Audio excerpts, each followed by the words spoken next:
आप सभी को मेरा नमस्कार। तो दोस्तों, आज मैं आपके लिए इस वीडियो में बैसाखी चौथ माता जी की व्रत कथा लेकर आई हूँ।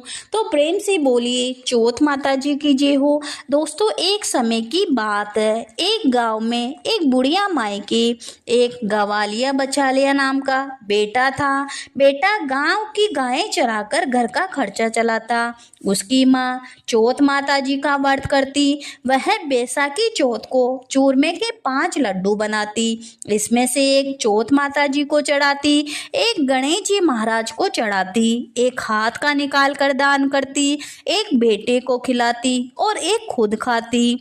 एक बार बेटा पड़ोसन में गया तो पड़ोस की स्त्री चूरमा बना रही थी। वह पूछने लगा, आज चूरमा क्यों बना रही हो? तब वह बोली, मैं तो आज ही चूरमा बना रही हूँ। तेरी माँ तो रोज चूरमा बना बना कर खाती है और तुझे बासी ठंडी रोटी देती है।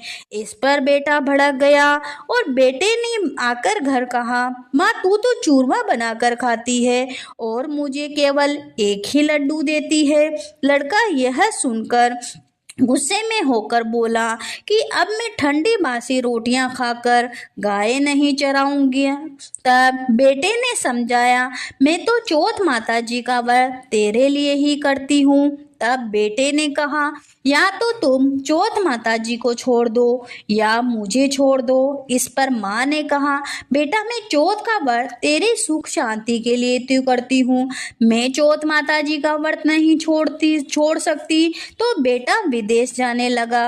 माँ बोली, बेटा यदि तू विदेश ही जा रहा है तो ये चौथ माता जी के आके अपने साथ ले जा। यदि तेरे पर कोई संकट आवे तो चौथ माता जी का नाम लेकर इन्हें पूर देना, तेरा संकट टल जाएगा। लड़का उन आंखों को लेकर विदेश चल पड़ा। रास्ते में एक नदी आई। उसे पार करने का कोई साधन नहीं था तो उसे माँ की बात याद आई और उसने आंखें निकालकर चौथ माता जी का नाम लेकर उसे पूर दिए। तो चौथ माता जी की कृपा से नदी का पानी दोनों तरफ बट गया और रास्ता निकल गया। आगे उसे एक भयंकर जंगल से गुजरना पड़ा तो वहां वह रास्ता भटक गया। उसने वहां भी आके पूर कर कहा, हे चौथ माता तू सच्ची है तो मुझे रास्ता दिखा।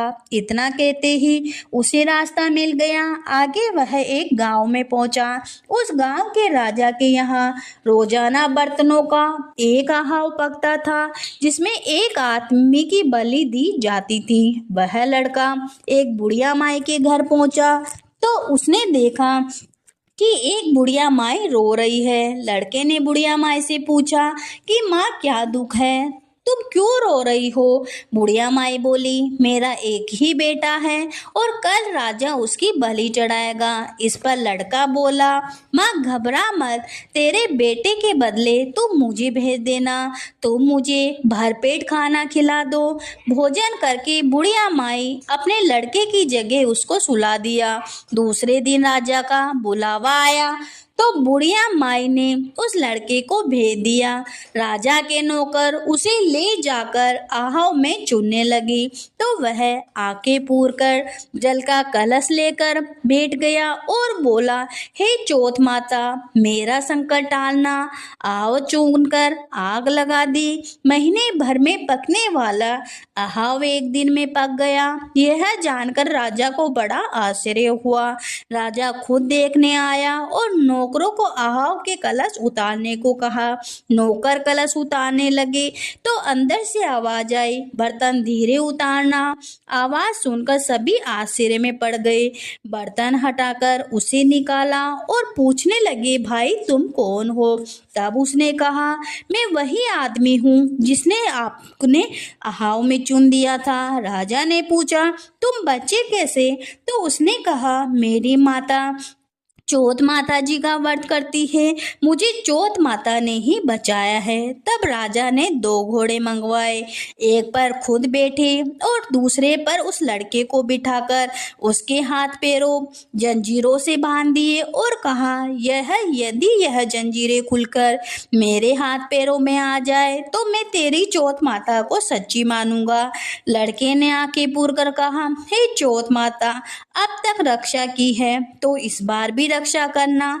देखते ही देखते उसकी जंजीरें खुलकर राजा के हाथ पैरों में जा गिरी। यह देखकर राजा बहुत खुश हुआ और अपनी कन्या का विवाह उससे कर दिया और बहुत सारा धन दहेज देकर विदा किया। लड़का गांव के पास पहुंचा तो लोगों ने जाकर बुढ़िया माई से कहा, तेरे बेटे बहू आ रहे हैं। यह सुनकर वह खुशी से नाच उठी। बेटा उसके पैरों में गिर गया। बेटे ने कहा, माँ यह सब तेरी चौथ माता जी के व्रत का फल है। इसके बाद उसने सारे नगर में ढूंढी पिटवा दी कि सभी चौथ माता जी का व्रत और पूजन करें। राजा ने भी कहलवा दिया कि सब चौथ माता जी का व्रत करेंगे। हो सके तो 12 महीने की नहीं तो 4 चौथ का व्रत तो अवश्य करें। तो प्रेम से बोलिए चौथ माता जी की जय हो। एक गांव में एक ब्राह्मण दंपति रहते थे। उनके कोई संतान नहीं थी। इस बात से बहुत दोनों उदास रहते थे। ब्राह्मण गणेश जी महाराज का परम भक्त था। ब्राह्मण गणेश जी महाराज की खूब सेवा किया करता था और ब्राह्मणी से भी कहता कि एक दिन गणेश जी महाराज सब कुछ ठीक कर देंगे। एक दिन ब्राह्मण को कुछ काम पड़ गया। उसको 1 हफ्ते के लिए गांव से बाहर जाना पड़ा। तब उसने ब्राह्मणी को कहा कि मुझे कुछ काम से शहर जाना है, वहां 1 हफ्ता लग जाएगा। तो 1 हफ्ते तक तुमको गणेश जी भगवान की सेवा पूजा पाठ करनी है। ब्राह्मणी बोली, मुझे तो कुछ पता ही नहीं है, गणेश जी महाराज की सेवा पूजा पाठ कैसी होती है। तब ब्राह्मण ने कहा, तुम्हें कुछ नहीं करना, केवल गणेश जी महाराज की मूर्ति को स्नान कराना है, उन्हें दिया जलाना है और उनको भोजन का भोग लगाना है और भोग लगाने के बाद ही तुम्हें भोजन करना है। तब ब्राह्मणी बोली कि हाँ मैं सब कुछ समझ गई, आप खुशी खुशी जाइए, निश्चित होकर शहर जाइए। मैं पीछे से गणेश जी महाराज की अच्छे से सेवा पूजा पाठ कर लूंगी। तब ब्राह्मण कहता है, फिर ठीक है मैं चलता हूँ, अपना ध्यान रखना। इसके बाद ब्राह्मण वहां से चला जाता है।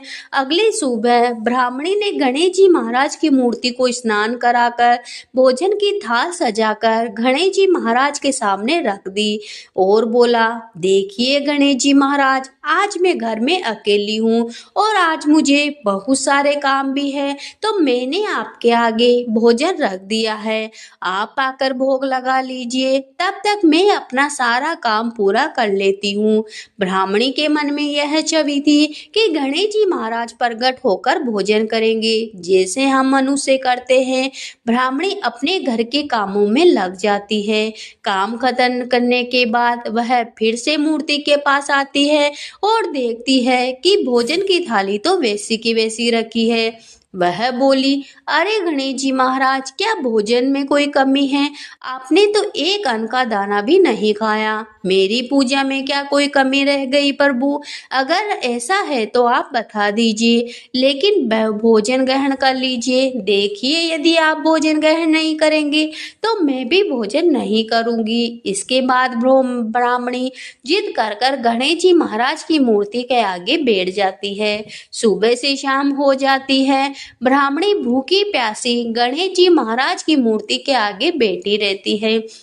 गणेश जी महाराज सोचते हैं, ये मेरी भक्त बड़ी भोली भाली है, मुझे इसे दर्शन देने ही होंगे, अन्यथा यह तो भूखी ही रह जाएगी।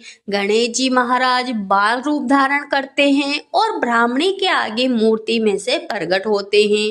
ब्राह्मणी अपने सामने भगवान को देखकर बहुत खुश होती है।